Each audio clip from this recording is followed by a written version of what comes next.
আজকে আমার দুপুরে মেনুতে কি কি আছে সেটা আপনাদের সাথে শেয়ার করব। প্রথমে ছিল চাল কুমড়া ভাজি, যেটা ছিল এত ঝাল ঝাল, আর মা বরাবরই ঝাল ঝাল করে রান্না করে, আর সাথে লেবু নিয়ে খেতে এটা যে কি মজা ছিল।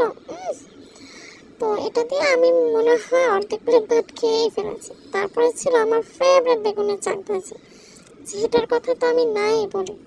এটা দিয়ে ভাত খেতে যে কি মজা লাগে, আর সাথে আবার লেবু চেপে নিলে সেটা তো কথাই নেই। লেবুটা এত টক ছিল আর এত মজা ছিল। তারপরে তো আমি নিয়েছিলাম আমার মোস্ট ফেভারিট ডিম ভুনা।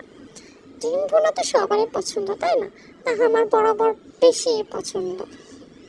তার সাথে এক টুকরো মরিচ, আর মরিচটা যখন ডলে নিয়েছিলাম মুখে মনে হচ্ছিল ব্লাস্ট করছে, এত মজা।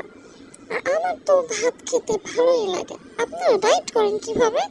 আমার তো ভাত খেতে ভাই অনেক মজা লাগে। আর আমার মতো এরকম খাদ্যপ্রেমী কে কে আছেন আমাকে কিন্তু অবশ্যই বলবেন।